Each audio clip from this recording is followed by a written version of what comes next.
Hey guys, it's Leah, and today I am super excited because this is going to be my second video in this new series that I'm doing about my top movies. And if you saw my last video I did, it was my top 8 horror/thrillers. You should definitely check that one out. I will link it in the description box. Today is going to kind of be the polar opposite. I'm going to be talking about my top favorite love/romance movies, and this isn't necessarily a genre that I usually gravitate towards, but as I was creating this list I realized that a lot of the movies that I do love are based on love. Definitely stay tuned to closer to the end of the video. I'm going to also list a bunch of honorable mentions, ones that didn't necessarily make my top list, but ones that I also love.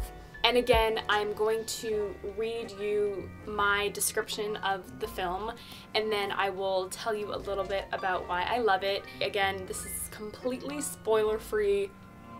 You know, we do not like spoilers. And I wouldn't say that this list is in any particular order. This little baby is sleeping in the background, so don't mind her. Hopefully she doesn't wake up. She is in a great slumber. So the very first film is Amélie, and it is by director Jean-Pierre Jeunet, I believe, so French. This is what the film is about. A young woman acts as the secret mastermind behind the events occurring in the lives of the people around her, ultimately bringing joy and love to their lives and unexpectedly to hers as well.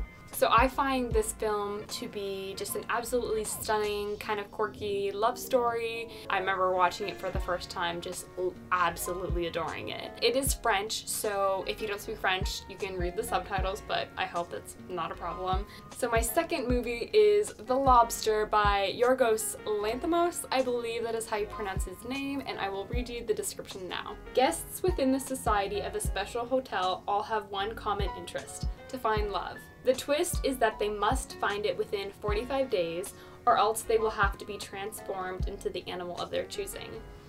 Now, if you're hearing that for the first time, you're probably thinking, what the heck is this movie? I remember reading the description of this movie and thinking, that sounds weird, but I love weird stuff. This movie has extremely dry humor, which I adore. I find it to be adorably unique and fascinatingly strange, but it's so lovable. It kind of takes unexpected turns. For sure takes unexpected turns. I'm thinking about it now. I think it's absolutely fantastic. You know, the dialogue, everything is very stylized, but in such an incredible, you know, manner. So my next movie is Before Sunrise, and it is by director Richard Linklater. After just one conversation on a train, two strangers decide to get off in Vienna and end up spending their night roaming the streets together, just before the morning comes to part them. Now, I don't know if this is a spoiler, but this movie is a part of a trilogy. So there are 3 parts. I would say that the first one is my favorite, but if you love the first one, you'll be so excited to watch the second one and even the third one. I remember after I watched this movie the first time thinking how great it would be if it had a sequel, and then I found the sequel, and then I found the third one. I don't know what the word is. I was so excited to see this story progress. The conversations and just the dialogue between the two characters is so alluringly honest, to the point where it seems as if the whole thing is improv and natural. But after researching about it, I found out that the script is actually very specific, down to, you know, the little movements that they do. It looks like you're just watching two people fall in love, but it's, you know, obviously completely scripted. It is absolutely charming. I think it's all about their conversation. It's such an easy conversation between them two, and you just see their bond form in such a short period of time. It's very, very beautiful. My fourth movie is Moonrise Kingdom by Wes Anderson. Love him. So two 12-year-olds fall in love and run away together. A storm is quickly approaching, and so a group of their friends and family urgently set out to find them before the two lovebirds run into danger. This is a story about heartfelt, innocent love. basically. That's probably the best way I could describe it. It is beautifully stylized. If you know Wes Anderson, you know he has such an eye for detailed, you know, color palettes and creating a world within his films like an art piece. I look at them and I'm, you know, almost in awe at how beautiful and unique they are. And this story is, you know, just pure young love. It's very adorable. It's a must watch.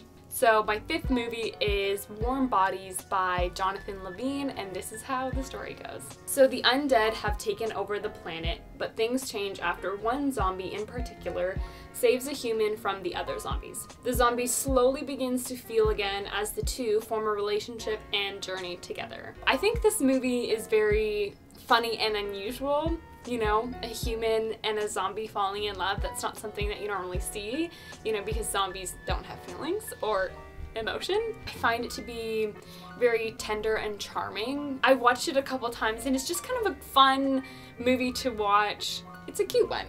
And so technically this next movie that I put in as an extra, kind of like a part 2 to Warm Bodies, it's not related to it at all, but it has a similar concept and theme, and the main actor Nicholas Hoult is in both of them, so it kind of triggered my memory. I was like, oh, those are kind of similar. So basically this next film is called Equals, and it is by Drake Dormus. I'm gonna count this as like my 5.2, not number 6, okay? In a society where human emotion has been genetically removed, two workers find forbidden love and emotion within each other, but must keep it a secret or risk their lives if found out. So the reason I kind of pair these two movies together is because it's this idea of forbidden love or unconventional love that is very apparent in both. Equals is this very almost dystopian, robotic,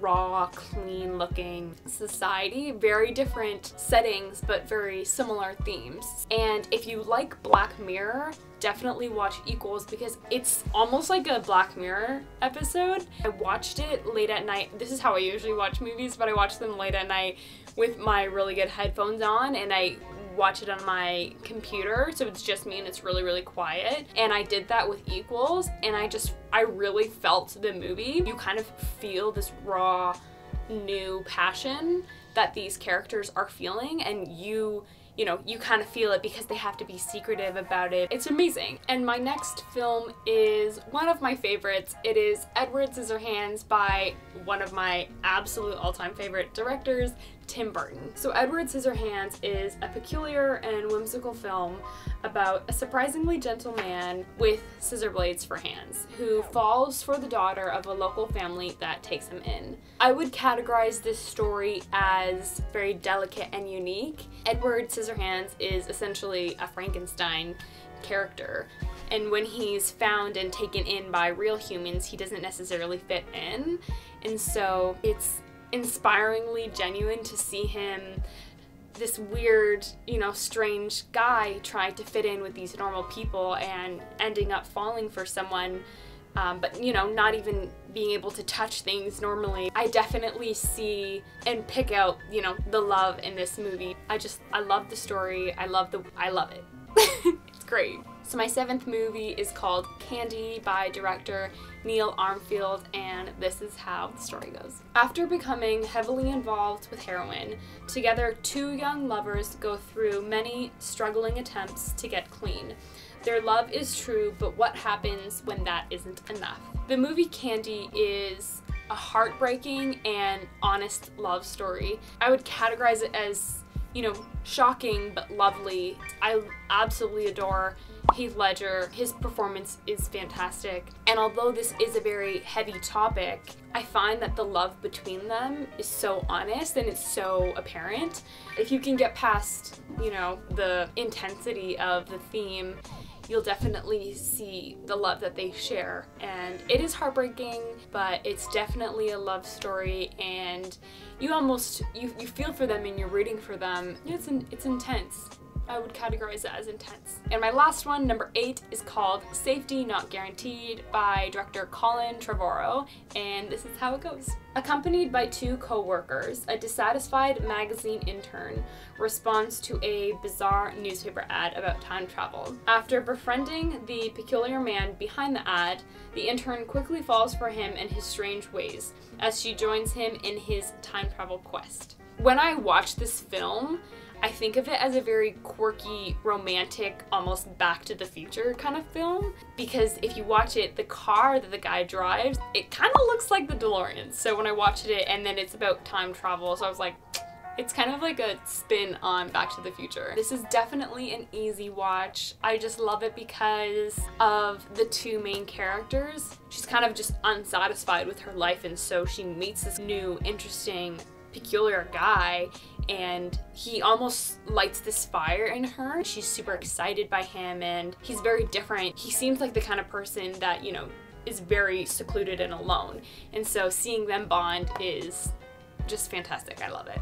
So now I'm going to just list off some of my other favorites. These are just honorable mentions that I'm not going to get into because this would be a very long video. So we've got The Notebook, Safe Haven, Bonnie and Clyde, Endless Love, If I Stay, Casablanca, Lolita, the version from 1962, 16 Candles, Pretty in Pink, 10 Things I Hate About You, 500 Days of Summer, and When Harry Met Sally. I'm sure that list could go on, but those are the ones that came to my mind, and I truly do recommend all of them. One thing that I do that I would recommend you guys try if you don't already do is when you're going to watch a movie, try not to look up the reviews and the ratings. The movies, for example, that I listed, not all of them are in, you know, the 80s, the 90s on Rotten Tomatoes, and some of them are, you know, even below 50%, but I do think that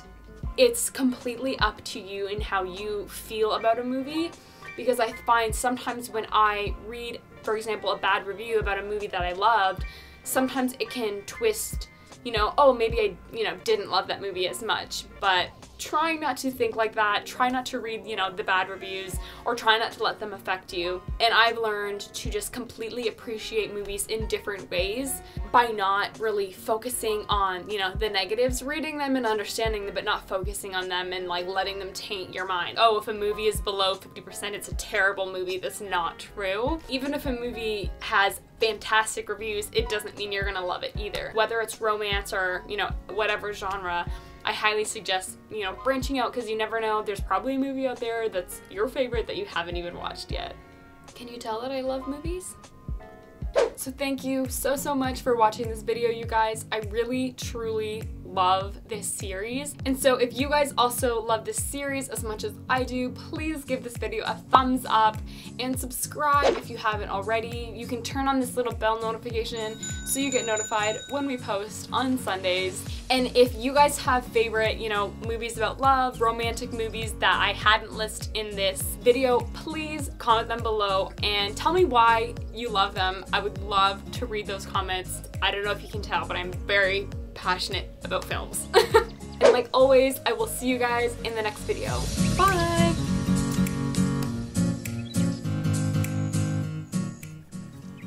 It's apocalyptic, or like, it is so stunning human emotion. It's very unique.